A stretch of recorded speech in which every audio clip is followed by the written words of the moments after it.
And I will now invite the distinguished representative of Armenia, Andranik Grigoryan, to address this assembly. The floor is yours. Thank you, Chair. Armenia considers that in current turbulent international environment, the effective implementation and reinforcement of the disarmament and non-proliferation mechanism are of utmost importance. We reiterate our continuous support to the idea of the world free of nuclear weapons.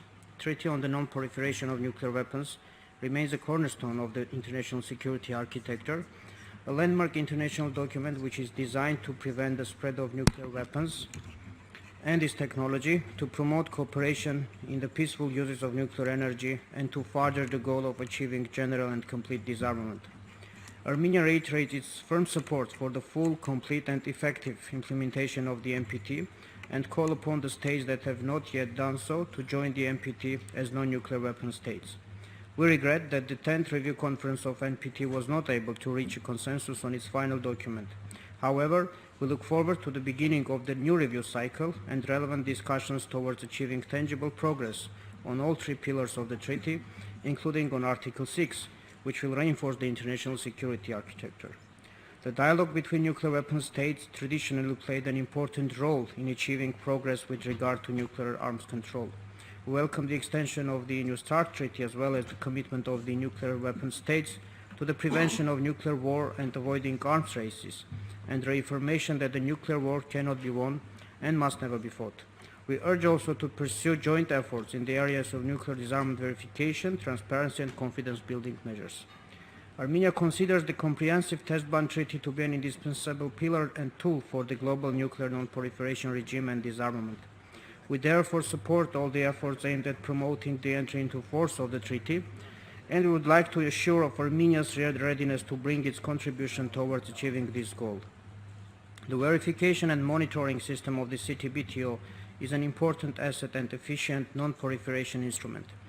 Another necessary step towards disarmament is the commencement of negotiations on banning the production of fissile materials for nuclear weapons and other nuclear explosive devices.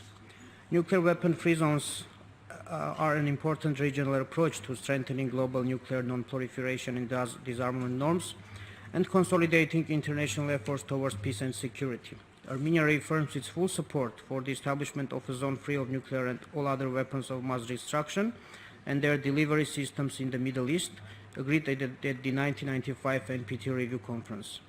As a strong supporter of the non-proliferation policies, Armenia reiterates its full compliance with the IAEA safeguards agreements and additional protocol.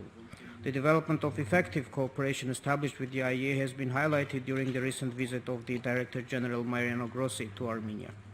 We attach immense importance to the strengthening of the nuclear security framework globally and the establishment of effective and sustainable nuclear security regimes on national levels. International cooperation has been playing an essential role in Armenia's efforts to improve the physical protection regime. Thanks to such cooperation, the Armenian nuclear power plant has been implementing a number of projects for the enhancement of nuclear security at the facility level, in line with the relevant recommendations of the IAEA. We stress the inadmissibility of any threats against the Armenian nuclear power plant. Armenia values the IAEA's key role in facilitating international cooperation on matters relating to nuclear security, including in the context of the Convention on the Physical Protection of Nuclear Material as amended. We need to work towards achieving a prompt international understanding and acceptance that there is a need to revitalize the process of elaboration of an international legally binding treaty prohibiting armed attacks and threats of attacks against nuclear facilities devoted to peaceful purposes. In closing, we'd like to express our hope that inclusive and transparent discussions on global security matters will bring our understandings closer and will create a more conducive environment for achieving tangible results in the areas of disarmament, non-proliferation and arms control. I thank you.